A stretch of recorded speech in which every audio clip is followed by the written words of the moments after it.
Thank you so much for joining me on this edition of the Light the W podcast. As always, I'm your host, Mahal. Make sure you leave a like, subscribe, leave a 5-star review, all of that fantastic jazz. If it's your first time joining, make sure you follow on social media at Light the W pod on all of that. Twitter, Instagram, TikTok. We're active on all of those. So, without further ado, let's sound the horn and get into this episode. The pitch from Acevedo. Swung on the line down the left field line for a base hit. Fly ball, gap, right center field. Double him up at second. Luke is going back to the 1-8 track. Get out the right, Brennan Buster Grandma. It is grand salami time. will send Seattle to the American League Championship Series for the first time in 24 years.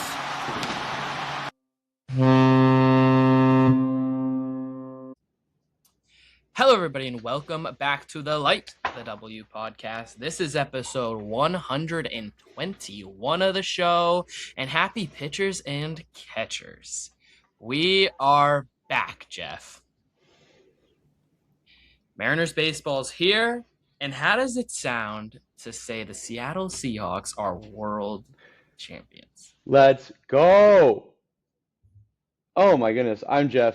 The New England Patriots had 0 or negative yardage on 40% of their plays against the Seahawks in the Super Bowl.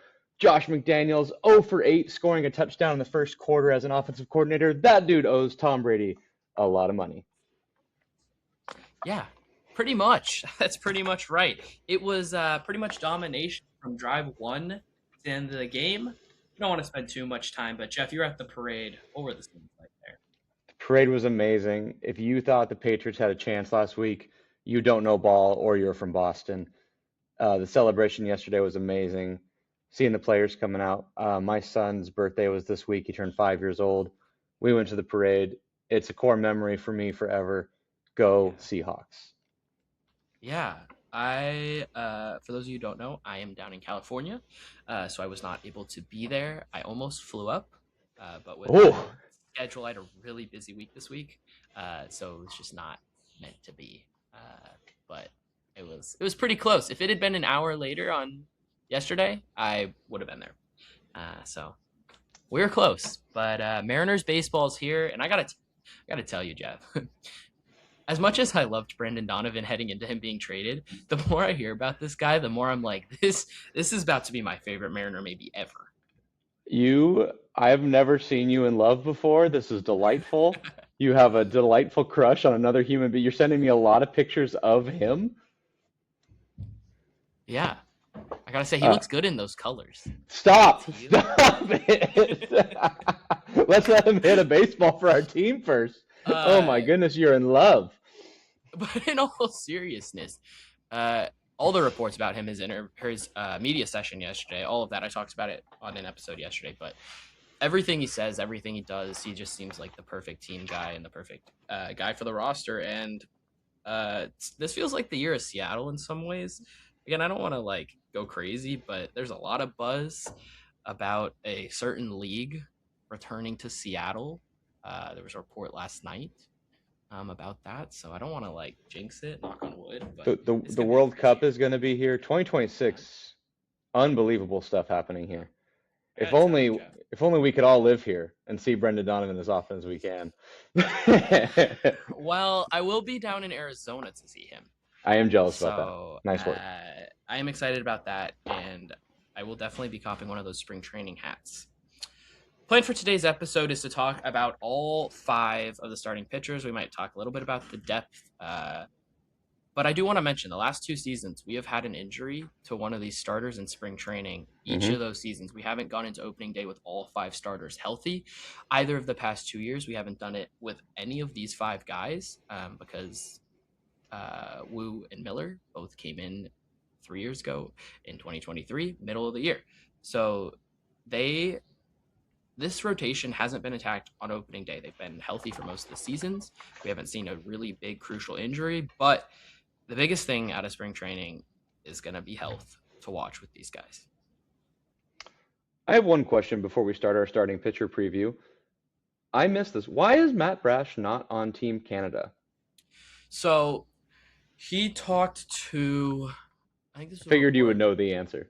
Yeah, I was very worried actually about this when I saw this happen because I was like, oh no. He talked to, I don't remember who exactly the report was. It might have been 710, and it was like Shannon Dreyer somehow Okay. got this information. But he decided not to pitch for Team Canada because he wanted to focus on getting himself ready for the season and making sure he was healthy and ready to go, especially coming off the UCL surgery a couple years ago. Okay. So that's what I saw. Nothing injury wise. He's totally healthy. He just wants to make sure that he doesn't get hurt, stays healthy, and is his best self for the Mariners this year. Okay, great. That's great news for our team. I just didn't know, and I didn't know whether to be concerned or not. I have 3 trivia questions for you before we begin. Today we're going to go through starting pitchers. I'm going to introduce each one. Mahal is going to give you a 360 view of each of them, it looks like. I can't wait for you all to see it. Who had more innings pitched for the Mariners? Emerson Hancock or Logan Evans in 2025? I think it's got to be Hancock, right? Okay, I would have guessed Evans. It was 90 to 81. Hancock had more. Yeah, because he pitched in the pen a tiny bit.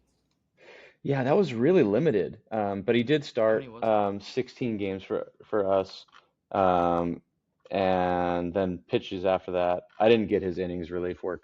Sorry, it's the starting pitcher preview. Yeah. Do you know who started May 20th against the White Sox? We had a bullpen day. I can't think of the last. We don't have a lot of bullpen days. We're very spoiled here. Was this like a Jonathan Diaz start or something? That's so good. It's Casey Legumina started against the White Sox. I had no memory of that one. How many Luis Castillo started games for the Mariners last year?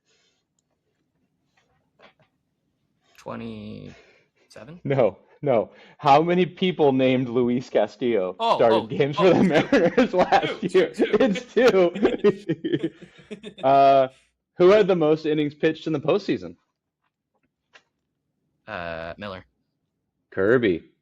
18 Really? innings. Yeah.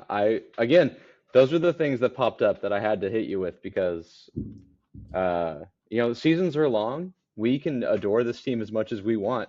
Some stuff just gets past you. It's very good. Yeah, and imagine if Wu was healthy in the postseason. I don't want to go back and be sad, but this team would have been, I think, playing the Dodgers if Wu was healthy. First on the board is going to be Brian Wu. Brian Wu's 2025. He had 186 innings pitched. He had a 2.94 ERA, a .927 WHIP, under 1 to start. Woo! 9.5 strikeouts per 9. He was an all-star. Finished Cy Young 5. The highlight of 2025 was being an absolute stud. And in the playoffs, he had 4.1 innings pitched. If it's 5, we're in the World Series. Mahal, tell us about Brian Wu. Yeah, so the biggest thing I noticed was whip as well. He's been under 1 whip both of these last 2 years. Both those 2 years he was starting pretty much from opening day. He was injured at the very beginning of 2024, but this is a 5-pitch mix for him. 4-seam, sinker, slider, sweeper, changeup. The slider is the best off-speed pitch, of course, but the 4-seam is where he gets his best results. Opponents hit just 153 and slugged 332 against that 4-seam fastball last year, Jeff. That is disgusting. There's a reason this guy was 5th in Cy Young voting last year and was an all-star. He also got a 36% whiff rate on that slider, and the sweeper produced a 46% whiff rate, while opponents slugged just 286 against it. That said, the X slug for that, 203. So there is still room to grow for Brian Wu. In terms of usages, the off-speed pitches, the slider, the sweeper, and the changeup, they fluctuate a little bit year to year, but you're going to see all those pitches roughly around 10%. One of them will likely be a little bit lower, but for example, the slider and the sweeper both saw about 10% usages last year, so 20% on the slider sweeper sort of profile. His whip last year, Jeff, 0.93, you talked about it. That was 3rd in baseball.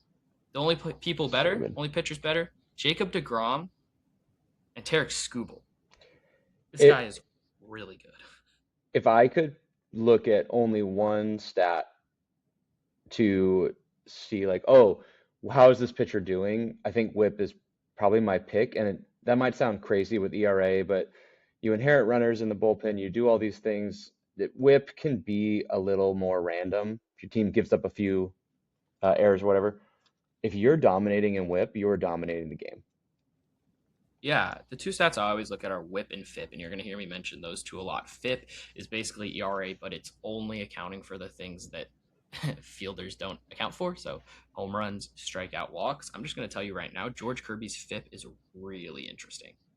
For those listening, whip is walks and hits per inning pitched. So if George Kirby in the first inning gives up one walk and one hit and doesn't give up a run, that doesn't matter. He would have a whip of two. One walk, one hit. Just adds those two together and divides it by innings pitched. Yeah, those are always the first two stats I tend to look at in terms of the pitcher. Obviously, ERA is there, but that can be really weird and depend on a lot of different things.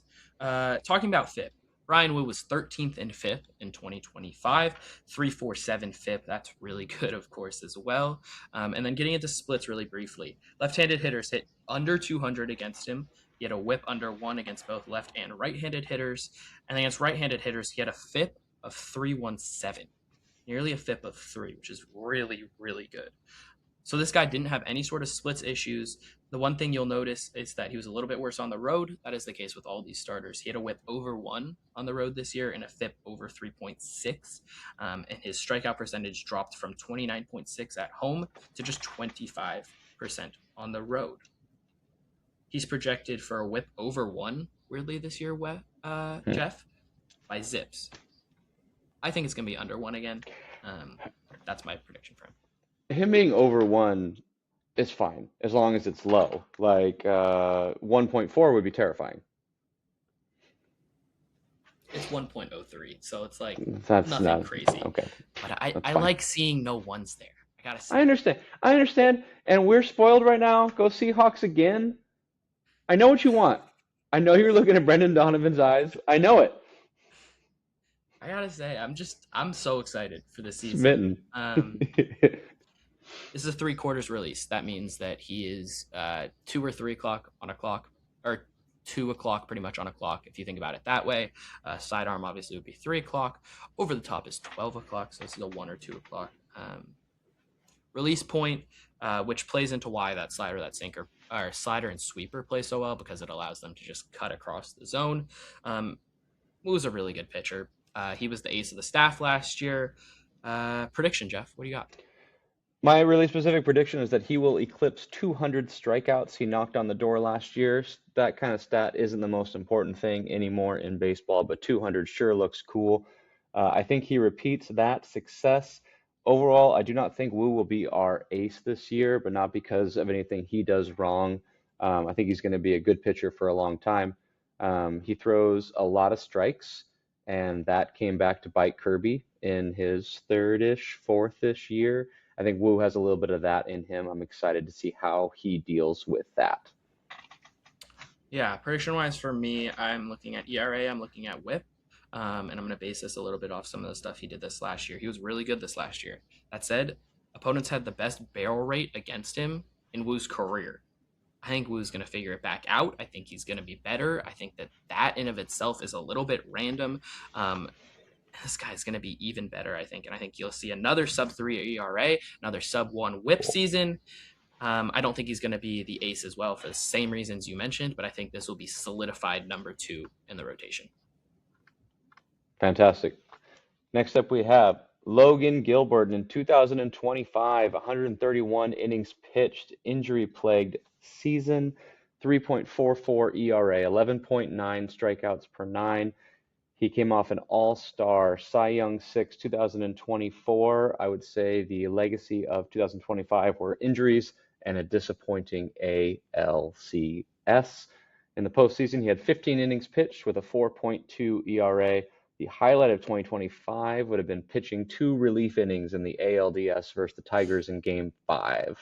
Incredible to see the projected ace of the staff come in from the pen and lock it down while we were trying to get it together. Yeah, so looking at Gilbert, you mentioned the injury. It was an elbow injury he dealt with from April to the middle of June pretty much, so he was out for nearly 2 months. And it hurt the Mariners. It allowed them to not be able to get as many wins early in the season as they wanted to. It meant they only finished with 89 wins at the end of the year, 90 wins, whatever it was. And if Gilbert stays healthy, he is the ace of this staff. This is a four-seam slider, splitter, curveball, and barely a sinker mix. The splitter is the pitch. It was a 144 stuff plus last year. That's 44% above league average. It produced a 50% whiff rate. Opponents hit basically 100 against it and slugged 200 against it. The splitter is nasty. The four seam has been up and down throughout his career, but the biggest issue this last year was that the slider was slugged over 500 against. And the slider is a key piece because that's his most used off-speed pitch. If you have a four-seam slider splitter combo with the splitter and the four-seam that he has, it's going to be a lot harder to hit him. And when you can hit the slider, it means that he has only a four-seam and a splitter. And with the elbow injury he dealt with last year, he had to be a little bit careful later in the season using that splitter because it can be tough on the elbow. The biggest thing I noticed with the slider was that it went from over a 50% ground ball rate, nearly 55% ground ball rate, to 40% in 2025. So we dropped 15% on the ground ball rate, which is the same reason that the slider was a lot better. And he went from an above average ground ball rate overall to below average ground ball rate. So if he can get that ground ball rate back to where it was in 2024, this guy goes back to being the pure, true ace of this staff. One last thing on the slider, he threw it 32% of the time in 2024. That dipped to just 35% went up, to 35% this last year. With that, the slider went from a run value of 14 in 2024 to -1 in 2025 and had a stuff plus of only 80, which is 20% below league average. He had the highest strikeout percentage of his year in 2025, but his results weren't there as much. And for the most part, it's because of what he did away from T-Mobile Park. A whip over 1.3, a FIP over 4.3. He just wasn't the same guy away from T-Mobile Park. At T-Mobile Park, it was a whip of 0.75, a FIP of 2.45, and an XFIP even better at 2.12. This guy was disgusting at T-Mobile Park. And if he can even those out, this guy becomes, like I've said a million times, the true ace of this staff.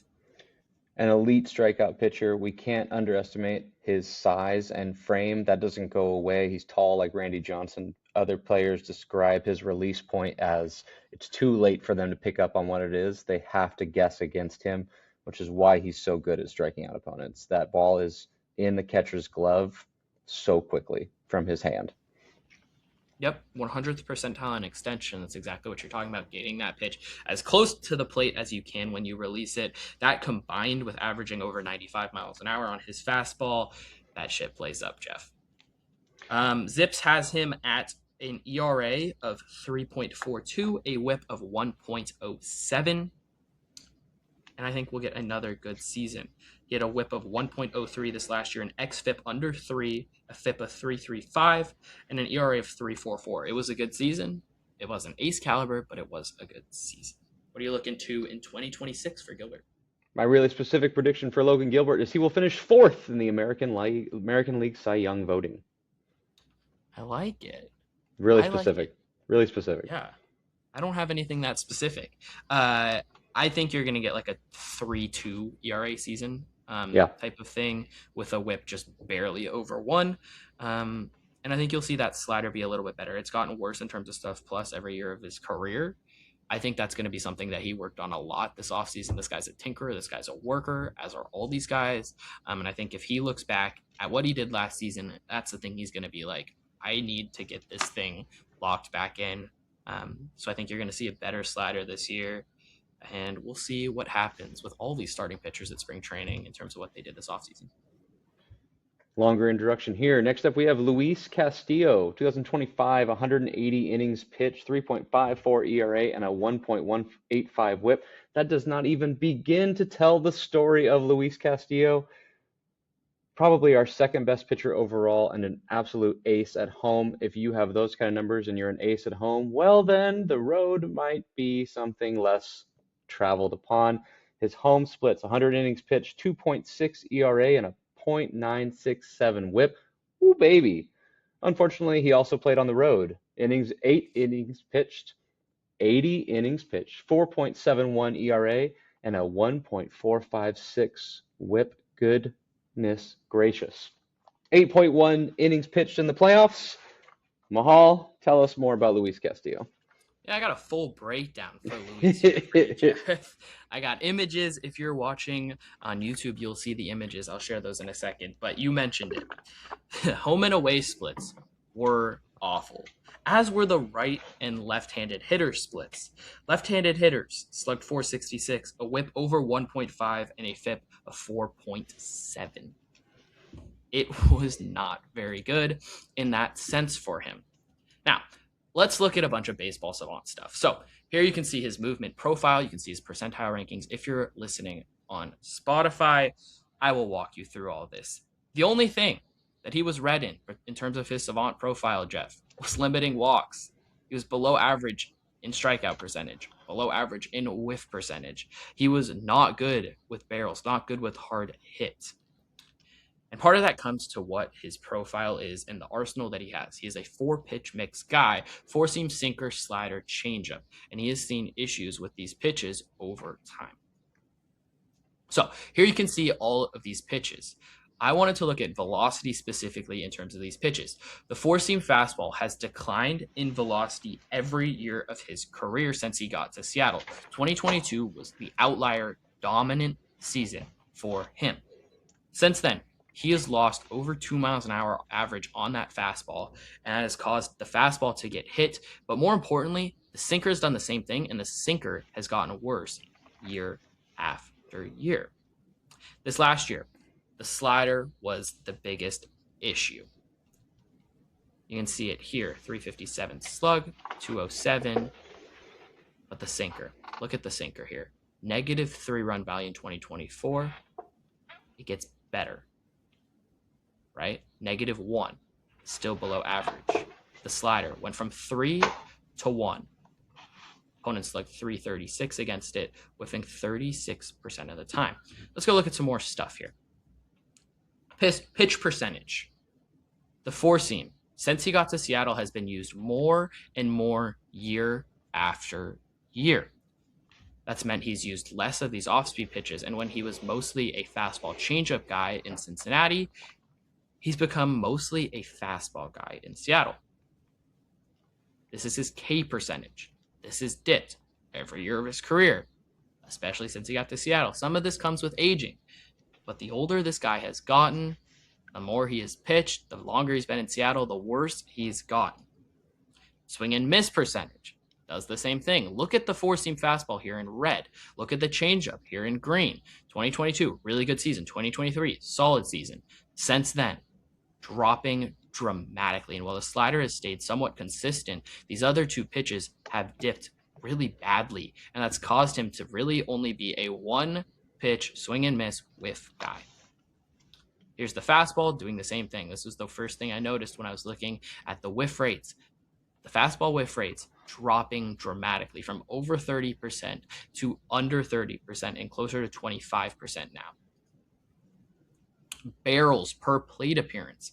Another thing, look at the barrels on the 4-seam fastball. Up, sinker, up, slider. Actually down last year was better, but the changeup up. Vertical movement. I was like, well, are these pitches moving differently? Not really. The slider is the weird sort of outlier. The sinker's moving a little bit more vertically. And that might be part of the reason opponents are able to differentiate it a little bit more. Horizontally, pretty much everything is staying the same. Hits per season, everything going up. This is just coming with him not being as good of a pitcher. But look at the sinker and the fastball. As velocity has tailed down on these pitches, what has happened? Well, they've gotten hit more, and they have been really an issue for him. Jeff, what do you got? My really specific prediction for Luis Castillo is that he will be placed on the IL right before a road trip for the Mariners, which he would have been scheduled to have pitched 2 times. He will stay home and take extra naps, while Cade or Hancock will fill those starts on the road. We will not know what that injury is. They will not comment on it. They will call it something like an oblique. We could pretend to be worried about it, or we will know the truth. He's taking a snooze. I love that, Jeff. Zips has him projected for a whip at 1.2, a FIP over 4. He's going to have to take a step forward, and he's getting older and older. I don't really know if I see that happening. I think by the end of the season, this will probably be solidified 5-starter in this rotation. Maybe 6. Maybe 6. Next up, we have George Kirby, the most handsome man if he were born in 1933. In 2025, he had 126 innings pitched. He had a 4.21 ERA and a 1.19 whip, his highest since his rookie season. 9.8 strikeouts per 9, ERA plus of 90. He was a below average starting pitcher in baseball, which is not something I ever thought I would say about George Kirby. Injuries definitely played a role in that. In the postseason, he led the team with 18 innings pitched, but a 6 ERA. His highlight of 2025 was probably that Orioles start in August where he went 7 innings, 3 hits, 7K shutout. And it was our only victory over the 5th place Orioles in 2025. So thank you, George, for that. Mahal, take it away. Yeah, once again, this guy has a 4-seam slider, sinker, of course. He also has a curveball splitter and a changeup. The curveball is a knuckle curve. The sinker, it got obliterated this last year. Run value of 9 in 2024 to -4 in 2025. Opponents hit over 300 against it, slugged nearly 500 against it with 6 home runs and 6 doubles. The sinker was the biggest issue, especially because the 4-seam took a step forward. Opponents hit under 200, slugged under 350. The slider, worse, but marginally. 2024, opponents slugged basically 300, just over 316 against it. Opponents hit 226 against it. Well, in 2025, took a step back, 276 average against it, slugged almost 400 on that. Along with that, the splitter took another step back. He started to use it less, using it only 2.7% of the time. Opponents slugged over 600 against the splitter and hit almost 400 against it, over 350. It had a 36% whiff rate, which has been pretty consistent throughout his career. 2024, again, the splitter, not as good as what it was the first year. 2023, opponents hit just 143 and slugged 286 against it with a 36% whiff rate. 2024, slugging over 400, hitting over 250 against it. The splitter has to get back to closer to what it was when it first came into his arsenal. He has to figure out these pitches that took a step back. How do you get them back to their best? Well, it might come with using some of them less. The knuckle curve had a 118 stuff plus. That was the best of any of his pitches. It also produced solid results, nearly a 40% whiff rate in 2025. Along with that, what do you know about George Kirby? This guy limits walks. He hates giving up walks. He had the highest walk rate of his career, over 5.5%.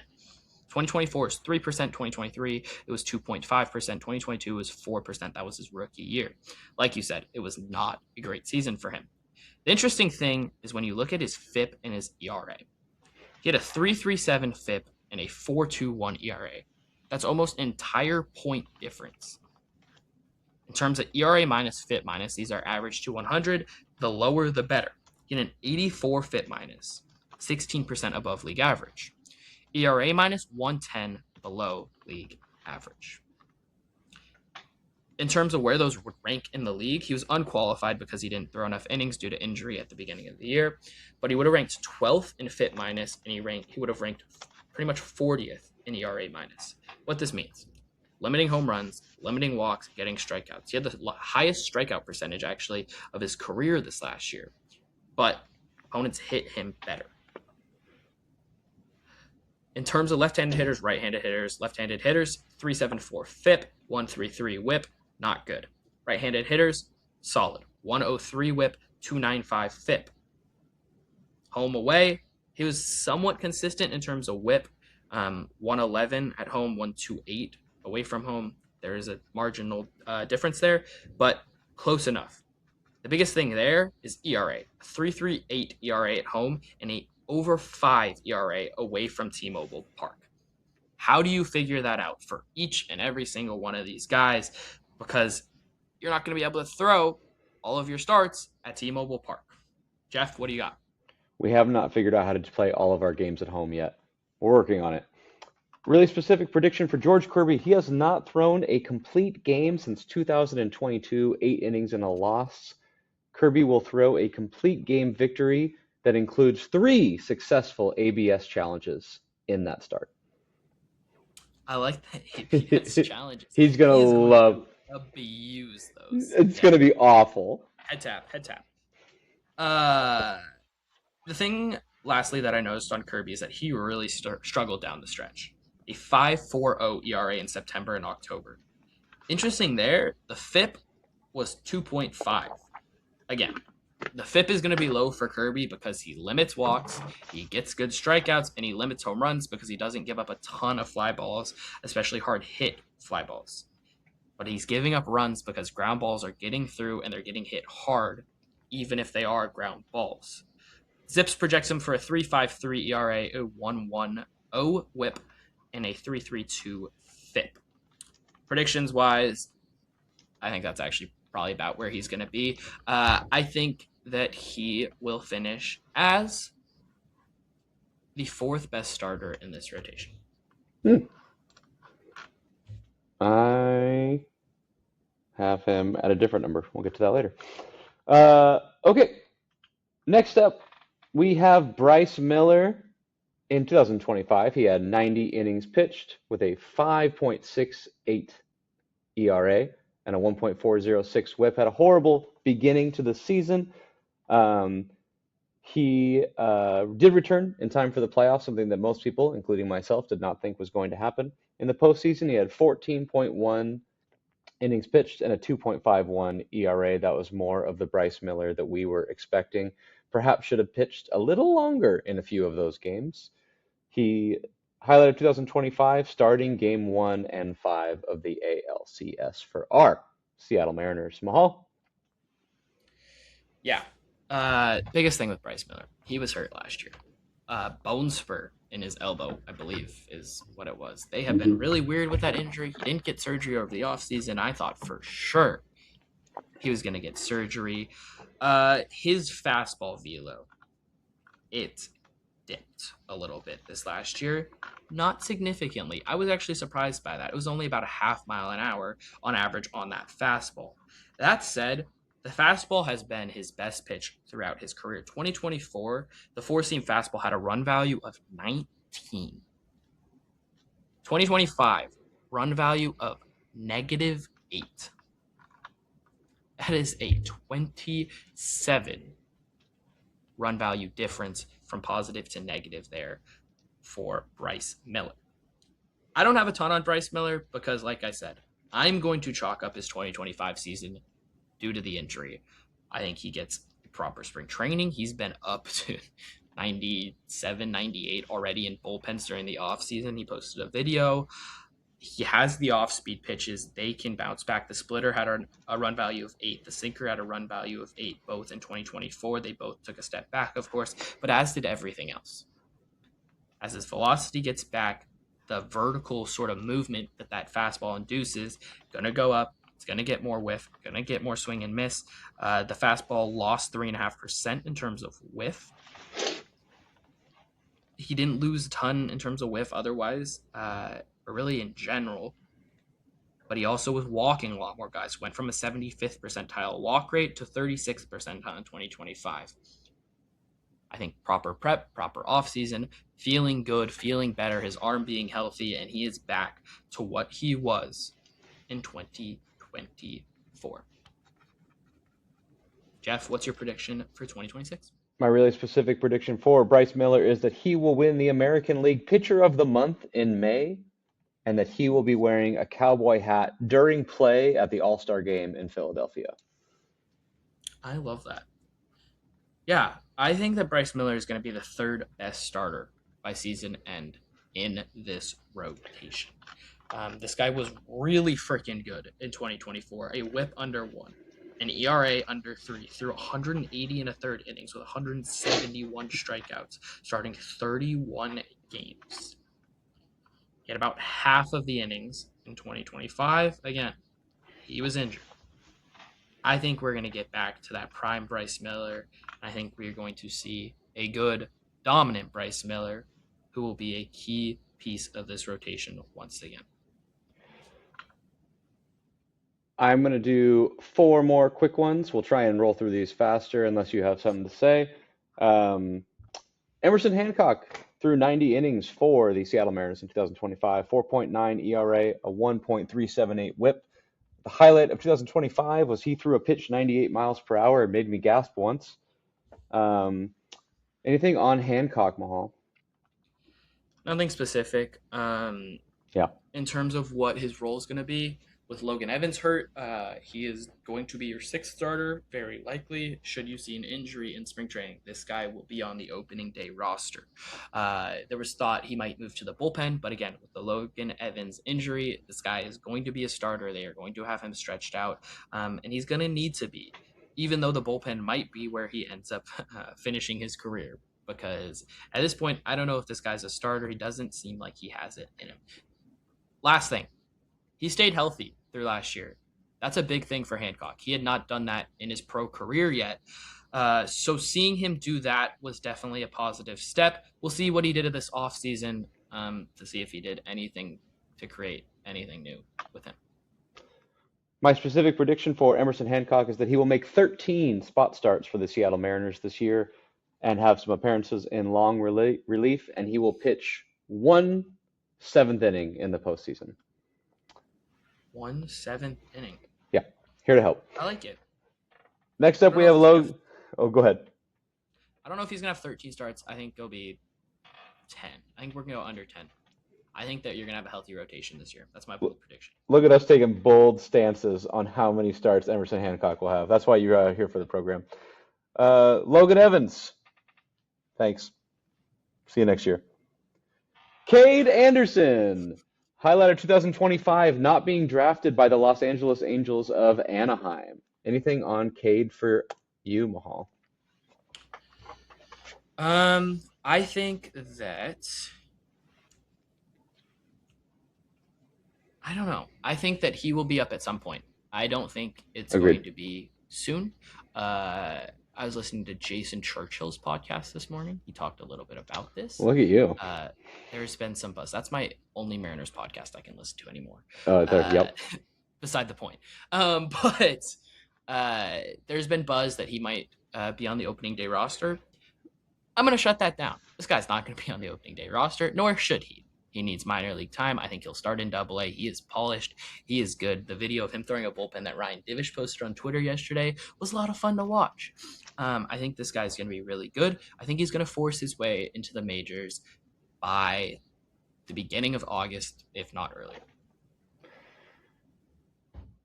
My really specific prediction for Cade Anderson is that he will have a start for the Mariners that the national media will overblow. Example, Cade Anderson throws 7.1 scoreless innings against the Los Angeles Angels of Anaheim in a day game, and the national story for the next day is, should the Mariners bench Gilbert and start Cade, or something ridiculous like that? I like it. I think that when we get to the trade deadline, there is going to be some buzz about trading one of the starters, whether it's Luis Castillo, because he will be on a smaller salary by that point. I could see something like that happening, and the Mariners trying to get some bats back, some bullpen arms back. It is unlikely that a trade that big goes through at the deadline, especially for a team in contention.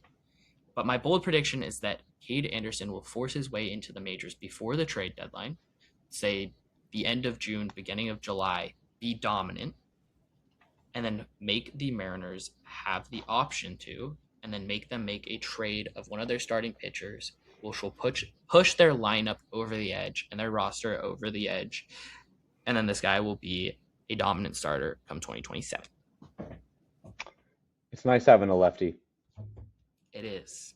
It is very nice having a lefty. Do you have anything on Ryan Sloan? My highlight of 2025 for him was that I learned who he was. He's really tall. I took a Yep, picture with him last year. He's really tall. I love a He tall will not pitcher. be seeing the majors. I just want to no. This guy was in Everett last year. He's going to start in Everett this year. He will probably get to Double A and be in Double A at the end of this season. 2027 is realistic. This guy was drafted out of high school 2 drafts ago. He's really exciting. He's really fun, but he's not going to be in the majors this year. There's no way. My bold prediction for him was that he might be on the taxi squad like Emerson was a year ago for the playoffs. If they really like him and they want him to go through the motions. Yeah, I think that's entirely realistic. I do think he'll be around the team at some point, like you said there. I think he'll be around the ballpark come the end of the season. I just don't think he's going to actually be on the roster. My pitcher rankings going into the 2026 playoffs. So the season has gone through. What's our confidence level? 8 months from now. That was bad math. Whatever. I think that Logan Gilbert will be our ace. I think Bryce Miller will be our number 2. I think George Kirby will be our number 3. Brian Wu will be our 4. And I believe Cade will be our 5. Castillo and Hancock will have weird roles next playoffs. And I don't think we see Sloan until 27. Okay. You had Bryce in the 2? I do. Where'd you have Bryce? I am really excited for Bryce Miller. I don't think that Kirby or Wu are going to have done anything wrong to be 3rd and 4th. I think Bryce Miller, he was 4th or 5th in the American League in ERA 2 years ago. And I wish I had the guts to say he's going to be our ace in the way that Brian Wu came out of nowhere last year, but I don't have that much courage. But I do think he's going to be great. Yeah, I like it. I went through the episode, but I have Gilbert 1, Wu 2, Miller 3, Kirby 4, and then I have Castillo 5. I don't think Cade is going to break in. Opening day 2027, slot Cade in at that 5 spot, though. Yeah, I think Emerson Hancock 27 is full bullpen. I don't see him doing the spot starting anymore, or I see him on a different team. But I'm glad he's around this year. Always good to have depth. Yeah, I could see him as a bullpen long reliever type, a guy that can throw a couple innings in 2027. Last thing from me, Jeff. Out of the young starting pitchers, get Luis Castillo out of here. Who would you most want to see get extended tomorrow? None of them? None of them. Tomorrow? Okay, We don't need to. We don't need to. Go earn your money, young man. I like it. If you could extend one at the end of this year, or at some point this year, in the next 12 months, who are you extending? I believe the answer is Brian Wu or Bryce Miller. I think that the answer is Brian Wu. I wasn't expecting this question, and I'm not saying you should have prepped me, but I think it's a great question because I am always hesitant to pay starting pitching when we have the factory that we have. I'm glad we paid Luis Castillo. We needed that bridge from Felix and Iwakuma to this young group of guys. We needed that leader. But paying Logan Gilbert after the year he just had would make me very nervous. I would like to see another awesome season before he gets paid.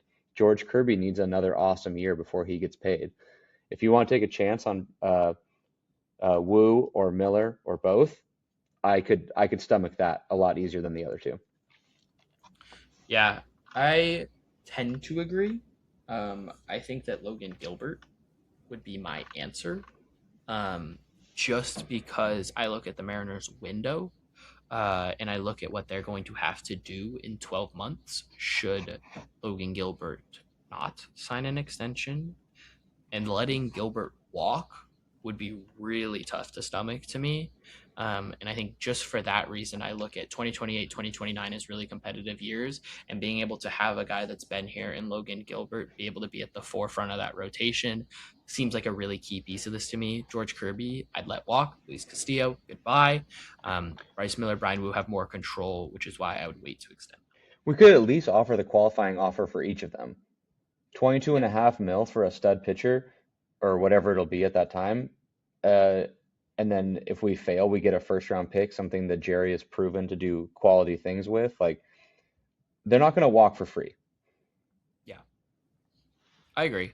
Um, I do think that at least one of them will get extended. I don't know if Logan will. I think that there's going to be a disparity in terms of what he wants and what is realistic to give him. But if you had the opportunity to do it at a price that makes sense for both sides, Gilbert to me is the guy to do it. This is not a fair question to throw out to you. 2026, 2027, Logan Gilbert is under team control for those 2 years. If 2027 fails to take place, is he under team control in 2028? As far as I know, no. As far as I have been made to understand, contracts in 2027, it is as if the season happened, but guys don't get paid. So you lose the year of cap control, I'm pretty sure. So it's the same thing with Brendan Donovan after you're traded for him now. Don't let this happen. Don't let this happen. I read a couple articles this morning talking about it as soon as I woke up. A lockout all season next year would be so awful for baseball. I'm sure we'll find another time to talk about it. It's not happening. Don't even It's not want to happening. think about it. It's not happening. Brendan Donovan, come on the Dominic Canzone show. It's the Dominic Donovan podcast. Like that W. The W has been lit all week, by the way, for the Seahawks. It's been really cool. I love that. We are back. I tried to take a picture. I bike in. I tried to take a picture to send for you to post, and then I saw that you'd already posted it. And when I looked back at it, it's one of the worst photographs taken of all time. Oh, it's so bad. It's so bad. Yeah. Congrats to the Seahawks. Congrats to Seattle. That was an amazing moment. Tears in my eyes. But I got to say the whole time, Jeff, last thing from me. I got to say the whole time I was really just wishing it was the Mariners doing the same thing. And the emotion I felt when Geno hit that grand slam eclipsed the Super Bowl win.